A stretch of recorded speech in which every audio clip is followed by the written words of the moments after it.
Hi, and welcome back to the Transform You podcast with me, Paula. And me, Nelia. Today we're just going to do another wee girly chat episode. Yeah, gals group chat. So, like you say, gals group chat, we have basically put out to our followers on Instagram, ask us anything. These will always be anonymous, by the way. Like we did say that when we put it out there. Even if you don't want it to be, I just feel like we don't want to upset anyone. We don't want your pal listening being like, hey, is that about me? Aye. And we just want to keep the vibes like how you would have in your girly group chat. Yeah. Like, you know that therapy you get if you had a shit day, you put in the chat, lassies, listen to this, and then the gals know that there's going to be something to follow. Nothing beats it. No. Nothing beats it. Apologies if you hear some small barks. Marley is with us today. Any noise she hears, she's making herself heard today, isn't she? Mm-hmm. I think she just wants involved. She does. She's a good lassie, really. She's our wee mascot. Yes. So apologies if there's any small barks. Like we said, we just want to keep this light-hearted, and that's the sort of therapy you get for your pals. Oh, aye. Aye. You know what it's like? Just always get in the group chat, makes you feel better. So this is your wee group chat with us. Stunning.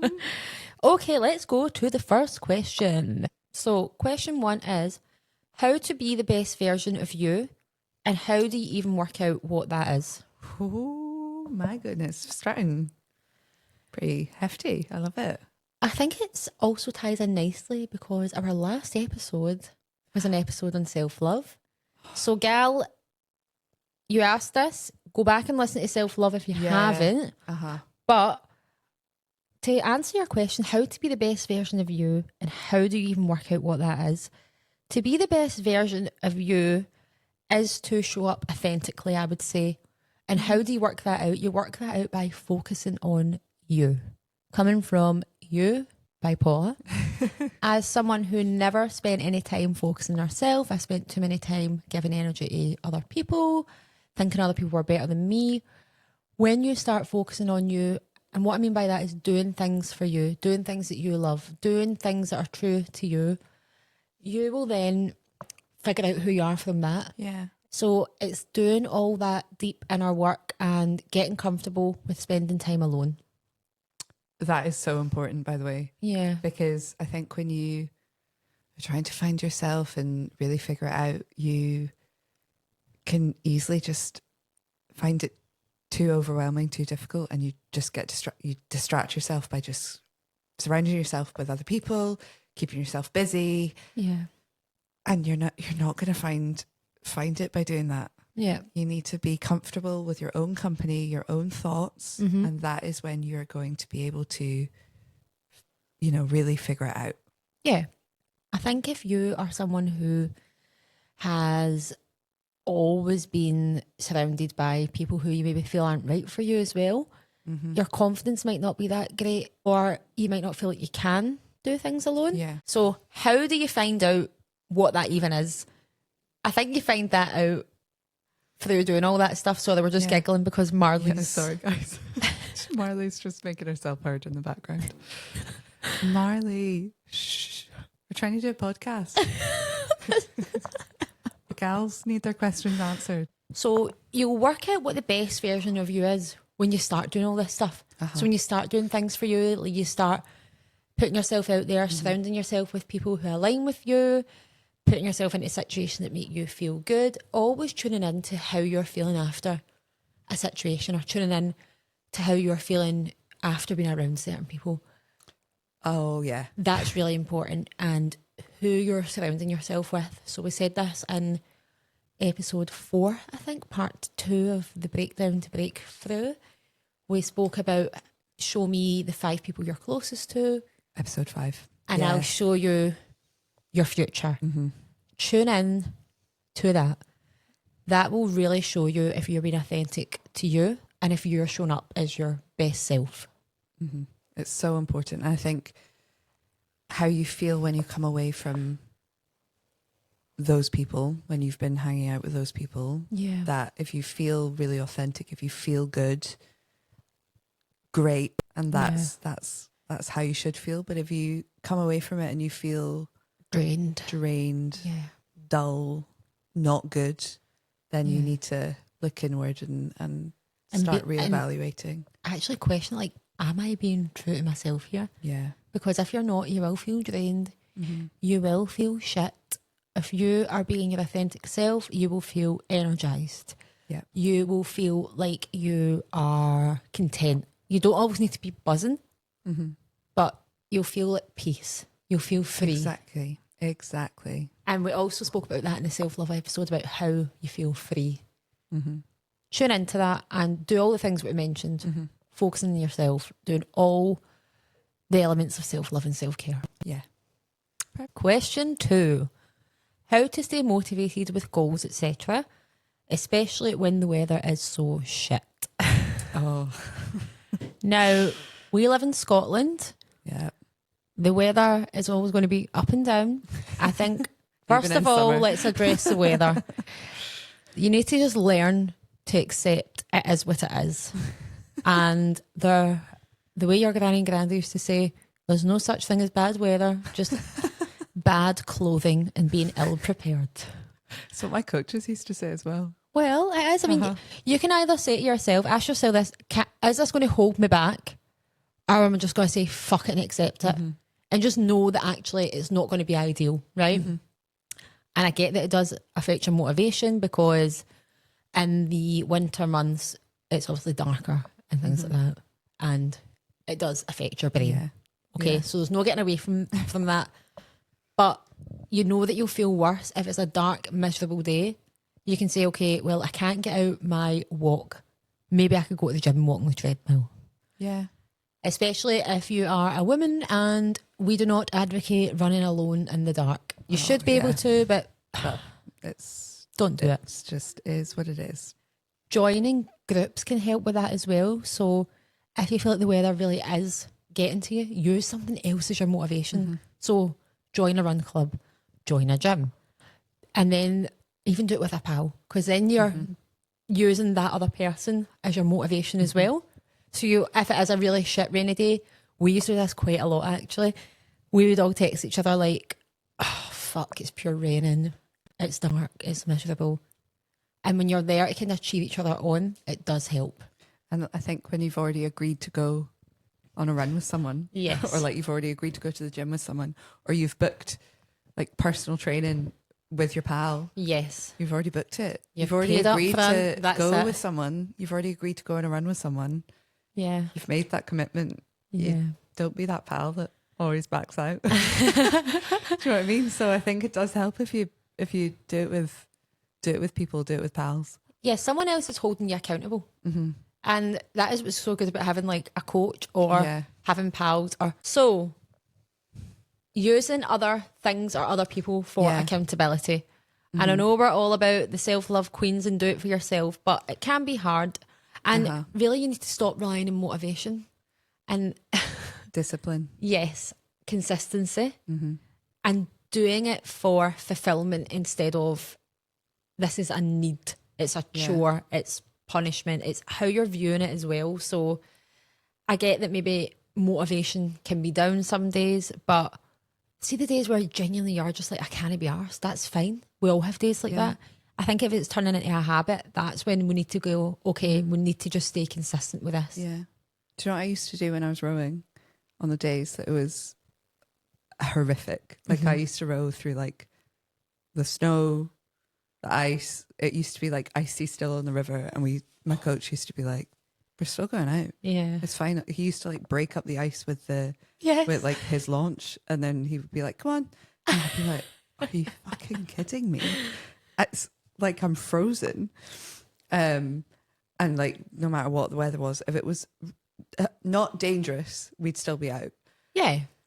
But I used to just my thoughts were, if I'm training through this and people down south aren't, and all my competitors aren't, like, because I knew they weren't, I'm still training through this, so no matter what, I'm going to be better. And you're gaining so much strength from that. And when it got to like competition, so if you're training for like a race or like a half marathon or something, there's people that will not have, they'll have seen the rain one day and gone, no, I'll just go to the gym or something.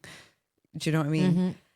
And you can turn up on that race day and be like, well, I can do anything because I ran through that rain, I ran through the snow, I ran through the ice, no matter what, because you can do hard things. And that's what I used to do. So like, no matter what, how cold I was, how much pain I was in, I used to just be like, none of my competitors are doing this. And you had a good why. You need to feel good about what it is you're doing as well.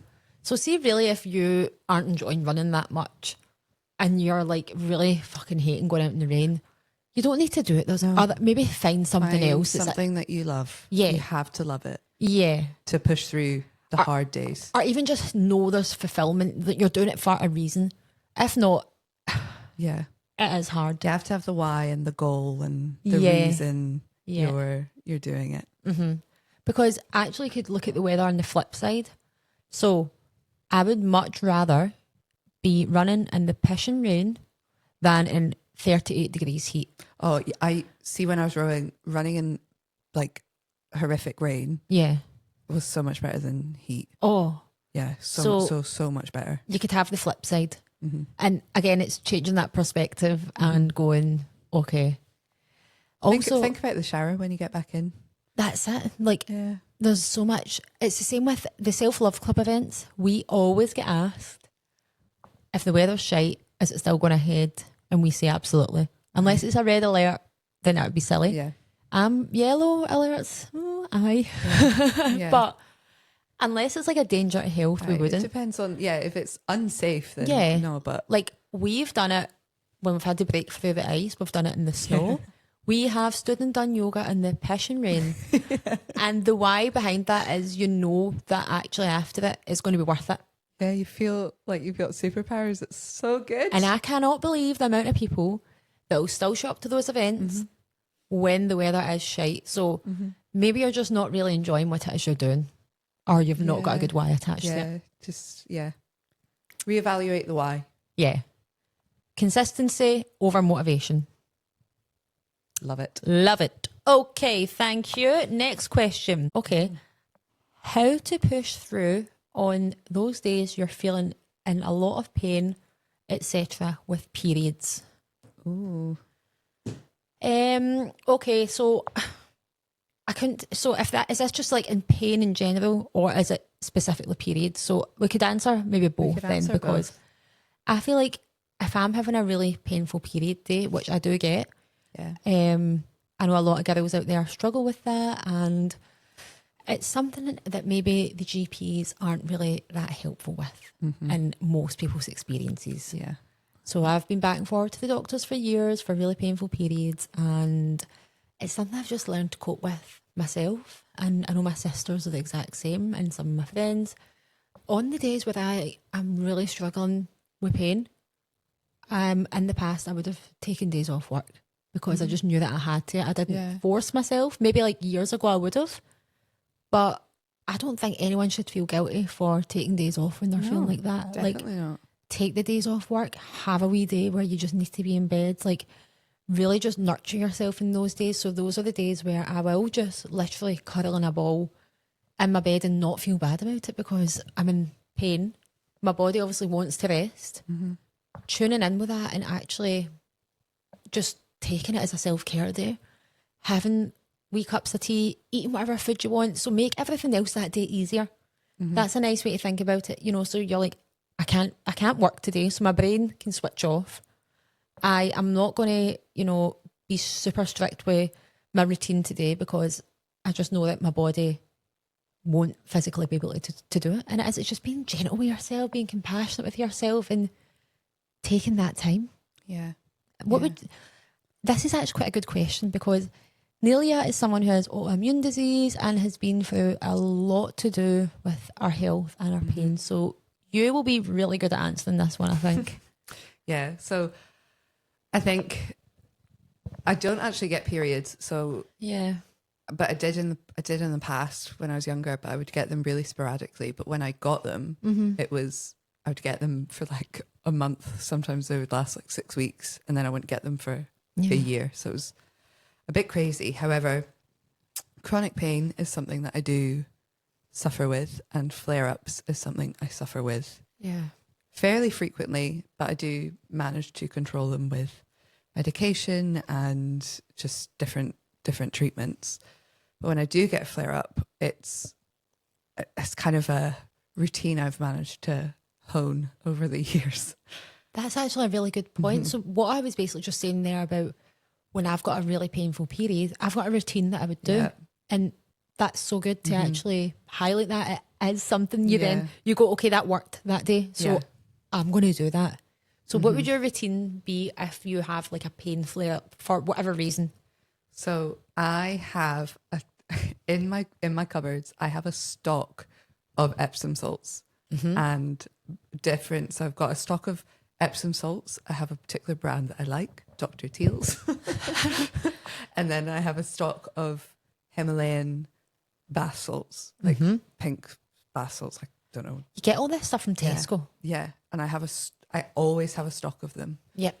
And I will have a hot bath. Oh, love right. That, and I will put, before I used to just put like a few handfuls of each, but then I've realized, like I can't remember whose blog, like it was like an article or like a blog. It wasn't even on TikTok or Instagram. It was literally, I stumbled across it on Google once, and she said, put the whole bag in. So I literally put the whole kilo bag in of each. I love that. Yeah. It's so dramatic. It's so dramatic, but it almost like detoxes your body of whatever. Yeah. And I stay in there for like 2 hours, and the heat of the bath does something, the salts do something, and when I'm in the bath, it just relieves the pain to a certain extent. And where would you be feeling this pain? Is it all over or is it a particular area? So sometimes it can be targeted in my hips or my back, and but often if I get a flare up, it will be everywhere. Okay. So then a bath is amazing for that. And I will literally, like a little like slug. I just like from it, I just sit there. It's like at my chin. Yes. Just like lay there. Love for ages. that, I'll though. just like have an audiobook or podcasts. So you can listen to the podcast. And I'll just stay there and I just won't move. Because it's also like anti-gravity as well. Whilst you're in the pool, I just feel and so it's just good. allowing yourself to be still. I feel like we're always like push through it. And it's like, no, your body's screaming at you to slow down. Your body's screaming at you to be. So your body can only obviously deal with so much at the one time as well. We'll have so much energy in us. So if all you need to do that day is deal with your pain, take a day to deal with it. Yeah. Even take 2, whatever.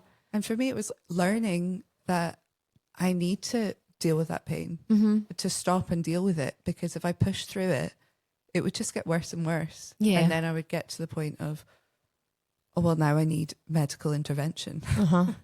And that takes even longer. Yeah. I would have to go to hospital. I would have to go to the doctors. Yeah. And then I would need to get even more treatment. And I would be so much worse off. Yeah. So if I just took a day off or took 2 days off work and dealt with it. You're getting the signs, and like did listen. my routines and listened to my body, then it wouldn't get worse. It wouldn't get out of hand. I wouldn't need to go to hospital. Yeah. Do you know what I mean? So I have my routine. So I'd have my hot bath and then make like I do like this like cinnamon, honey, lemon, ginger drink, which I don't know if it actually does anything, but I feel like to my mind, it makes me feel better. And that's even if it is a placebo, but it does help you. So Go for it.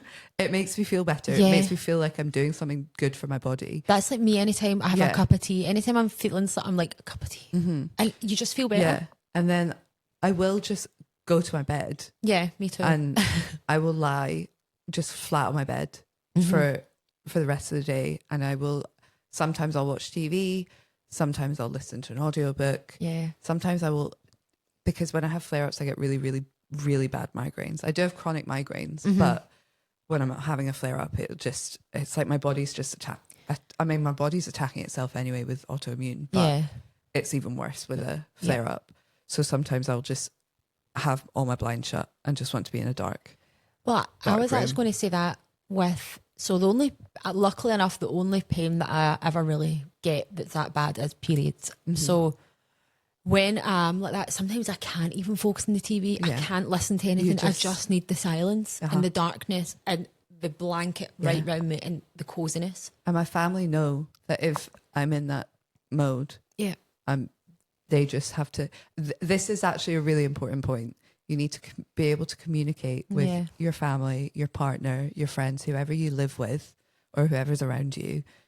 Communicate to them well that when you are in that mode and you are having a flare up or you're having a really bad period or you're having whatever, that you're not being rude, you're not being mean, but this is just how you're feeling and you need space. Yeah. And you need that is the support you need. You just need space. So when I am having a flare up, my family know, my friends know that I'm not being mean, I'm not being rude, but I just need them to give me space. Yeah. And that is the love that I need. I don't need them to pamper me and be on top of me. I just, because you're exhausted. I'm not going to be nice for a bit because I don't have the energy to do that. I'm in all I can think about is pain. Yeah. And that's all the energy that's happening is how I can fix it, how I can make it better, and where in my body is the most painful and what I can do to try and help. Yeah. So whenever someone talks to me,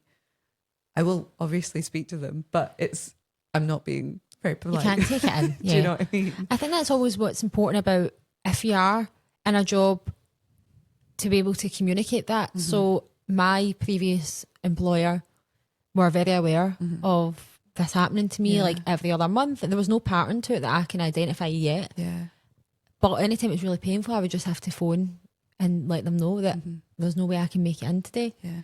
And once they kind of know that, there's human resources and all that in work, and they should be supportive of that as well. So I think what we're basically trying to say is be kind to yourself, get to know yourself, get to take note of it. Like I had to do that for the doctor when it was back and forth, you know. Keep it like a health journal. Yeah, 100%. Yeah. But I think that is it. Just you really have to get to know your body.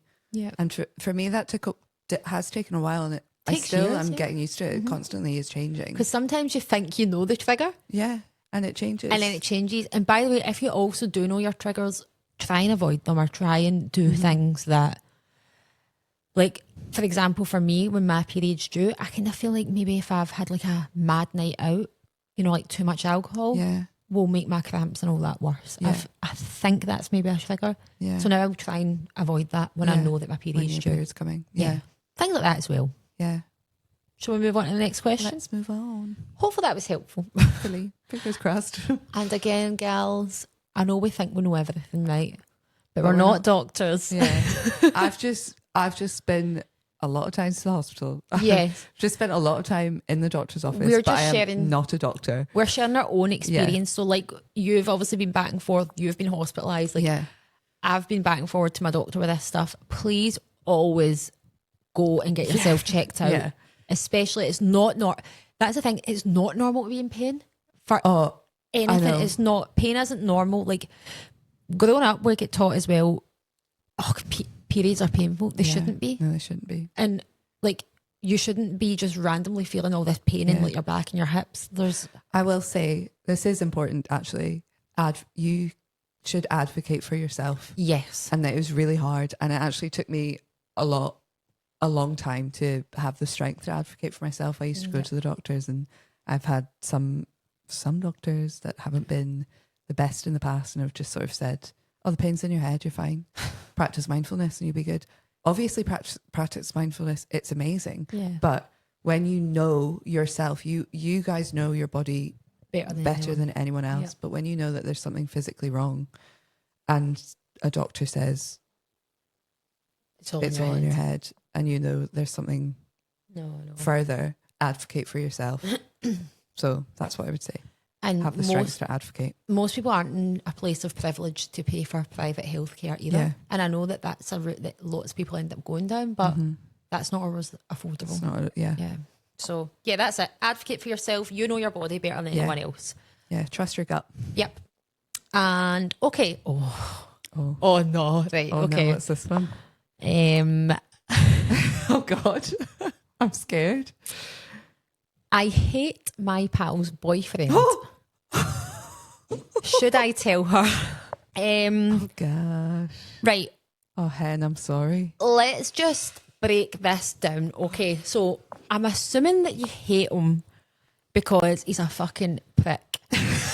And I'm going to assume too fucking right. There's too many arsehole boyfriends out there who need called out. That lassie's sitting there like, aye, Paula. Like, he's a fucking prick. Listen, all I'm going to say is, I'm assuming that you are just wanting the best for your pal, right? That's why you're saying that you hate him. So I don't know the background of this, but what I would say is, please don't let it get in the way of you and your pal's friendship. Yes. Don't let it be one of those things where you are like, I fucking hate your boyfriend and you two fall out because of it. Gals come first. Yes. And think about how she's feeling. See if it is because he's not treating her right. And if he's like, if she's not getting the love she deserves, think of how shit she's going to be feeling. And someone who's putting up with letting people walk all over them, or maybe they're allowing people to cheat on them or treat them a certain way, are people who just need a lot of love. Yeah. If your pal is maybe going through that, that's maybe a lassie who just doesn't love herself. So remember that and try and be kind. And I know it can be very frustrating if you're watching this and maybe you've tried to warn her. Like I say, there's not much information there to go with. I'm just trying to think if I hated someone's boyfriend, it's mostly because maybe they're not treating your pal how you would want your pal to be treated. I think I've probably been that pal, not the pal that hates the boyfriend. Right. So your pals would have hated your boyfriend, right? Yeah. Okay. Okay. So I've been in that situation and I've been the one pushing them away. So I think you have to be quite sensitive around it. Yeah. You know, it can be, you're treading on eggshells here. It's difficult because you never know what's going on behind closed doors. You don't. And you also, if you are saying, so if you're quite vocal about expressing how you feel about this boy and maybe he has been really mean to your pal, she might start not telling you things because we've all done that before, right? And I'm not saying that I've ever been in an abusive relationship and I've never really been treated like in a way where I'd be hiding it from my pals until maybe like the last year of like my ex relationship. You're kind of in denial that the relationship's breaking down and you don't want to tell anyone. So I remember like once I got out of that relationship, I would then say to people, oh, and this happened. And people were like, why the fuck did you not tell me? Yeah. And I think that was more me trying to protect that person. And also I was in denial that that relationship was kind of crumbling. I don't know. It's hard. Yeah, I think I was pushing everyone away because I think it was similar, like a denial phase that. Were you trying to protect that person or were you trying to protect yourself? I think I was trying to protect myself. Yeah. I was trying to protect myself because it was almost like I was embarrassed that I'd gotten myself into that situation. Do you know what I mean? Your situation's complicated as well because you are obviously a lesbian. You got out with a guy. Like, and then I just rinsed, repeat and did it again. I just wish I knew more about this situation. But what I would say is I wouldn't want anyone to be giving me a hard time about it because I would have already been feeling as bad enough as it is without that. What I would say though is I think you should tell her how you feel about this person, but maybe not. Don't say I hate her boyfriend. I would say maybe do you feel that he treats you right? Do you feel that you're being fulfilled? Do you feel that you're getting the love you deserve? Do you feel like this person is giving you everything? If you could, so maybe ask some questions like, would he be the sort of guy to give you his jacket when you're cold? And if she's like, no, right? Because then that might get you thinking. Or would he be the sort of guy who, if you've got high heels on, would he take his shoes off and give you them, right? Some lassies don't want that. But if your pal is that sort of person, or if you know the way she wants to be loved, maybe ask you questions like that. Yeah. Because then she might go, oh, hold on a minute. Because do you know, like you say that, and I think if I think back to my old self, I would have lied to you.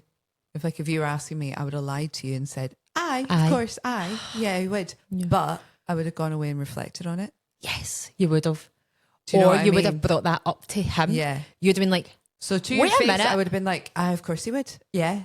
I would have gone pure defensive. We angry bird over here would have been, aye, yeah, he would, aye. And pushed you away. But I would have gone home, reflected on it and been like, fuck, why is she asking me these questions? Shit. And then, or I probably would have asked him and been like, would you ever do that? And obviously he would say, fuck off. Well, and yeah, and then that would have got the cogs turning. Another nice thing you could do is, if you don't want to make it all about him, right? This isn't about him. This is about you trying to protect your pal, I'm assuming. Yes. Try and get your pal to do things that bring out that self-care side of her. You know, like, so try and promote her feeling good about herself, doing things that make her feel good. And then she might start to actually realise, hold on a minute, I feel like shite when I'm around him. He is a bit of an arse. Like, maybe then she'll start to realise, I'm happy doing all these other things, but then when I go home, I feel like shit. Yeah. Yeah. All I'm going to say is, see, when you're in a relationship, people can give you all the advice under the sun, but you don't listen. You really don't. And no, it's only when you're ready to listen.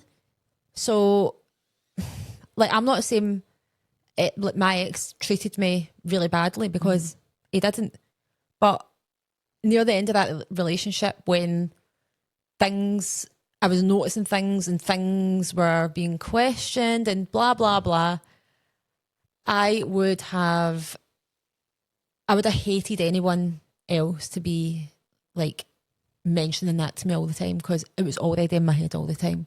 I would have rather people were treating me a wee bit nicer, or like, does that make sense? Yeah. I think it's about giving your pal love and kindness. And I think at the end of the day, you just have to remember that gals come first. So I know that you don't like him, but if that's who your best pal has chosen, she's your best pal. And it's really hard. But one day she will realise. Especially. And you have to be there for her. Yeah.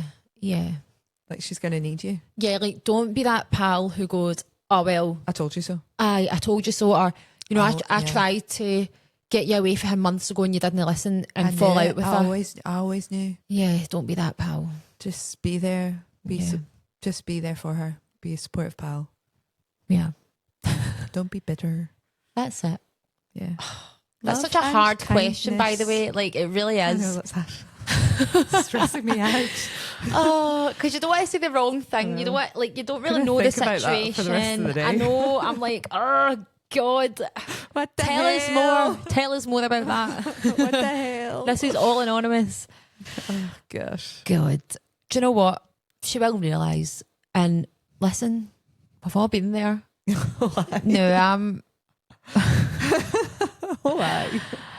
now that I would say I'm a strong queen, back in the day, man, I let fucking all sorts happen. But now I'm just like, I let people walk all over me. God, same. That says more about them than you. And I imagine your pal will be the same when she finally comes round. Hopefully, she will be like, okay, that says more about that person than me. Oh God. Oh gosh. Jesus Christ. Thanks for that question, by the way. Oh, aye. What a good one. I feel like we'll get a follow-up message from this. I want one. I want a follow-up. I need to know more. I feel like people are like about us, like, tell me more. What you're talking about. I want to know more. I want to know more one day, but not today. Yeah. So I think that's maybe enough questions. I think that's a good one to end. That was a bit, something to go away and reflect on. What I will say is, do things that make you feel good and surround yourself with people who make you feel good, and equally try and be a good person for other people. Yes. Yeah. And remember that people are different at different points in their life, depending on who they're with, who they're surrounding themselves with. Like, you don't know what goes on behind closed doors either. No. That's a very good point, Polly. Right. Oh, well, well, that's all we can think about right now. Is just that question. I'm just like, I just love that. I hate my pal's boyfriend. I hate my pal's boyfriend. I'm like, I want to know who it is. Who is it? But it's anonymous. Don't worry. Tell us what he's done. I know. Oh, it's reconnecting. Oh, God. Anyway, we're not ones for gossip. No, we are just gals supporting gals. Uh-huh. Get your pal out with the lassies. Oh, yeah. Mm-hmm. Get to Wonder Bar. Get yourself into Wonder Bar for a boogie. Oh, aye. I mean, get out. That's always a good thing, isn't it? That's a good one. I just go out with the lassies. Get out with the lassies. Maybe go do a wee bit of karaoke. Oh, karaoke. Aye. A Sing boogie and some karaoke. Aye, sing a wee bit of Shania. And by the way, see if he's the sort of boyfriend who, when she's gone out and he's raging about it, then I think it's safe for you to tell him to get to fuck. Like if there's concrete, changed our tune. All of a sudden, if there's concrete evidence like that, no. Yeah. Mm-hmm. I mean, that's such a red flag. Yeah. That is. Oh, God. Canny. No. I can't deal with partners do that. No. Like, ugh. Ew, yuck. Red flag. Get in the bed. Red. Ben. How do we end this episode? I don't know.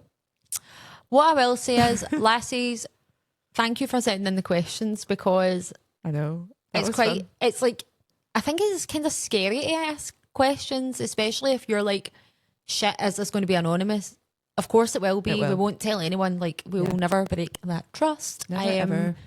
If you do want to make it anonymous, I don't know if there's a way that we can do that. Maybe that's better. But anyway, it's safe with us. It's safe. And no one's names or that are ever mentioned anyway. Yep. And loads of people can be in the same situations as you. That's what you'll find. So it's not going to be like, oh God, if I ask that, it's so obvious that it's me, because there's plenty of people that have the same stuff going on. You're not alone in whatever you've asked. So all those questions today, I would say, can relate to loads of people. Oh, 100%. Yeah. So even the requests we've had for episodes, so many of the same ones came up. I did put up a story about this yesterday on the page. Yeah. Saying that, you know, we do have all your requests and we are going to get through them all. So thank you. Like, that's really good inspo for episodes for us. So we've got like manifestation, getting rid of negative thoughts, how to stop comparing yourself to others. What you've learnt. Yes. Things you've learnt since you were younger. Yeah, what you would tell your younger self. The best lessons are how to enjoy being 30, someone asked. I was like, oh, that's a good one. There's so many good ones. Yeah. So it's all very exciting. We'll get round to them. Yes. But again, thank you. And thank you always for your feedback. Thank you for the message. Thank you for the love. Oh, we just appreciate it, girls. Yes. Honestly, it makes our day. Every time we get a wee message, we're just like, oh, it's so good. Feel the love. Yes. So thank you. And we will speak again soon. Thank you so much. Thank you.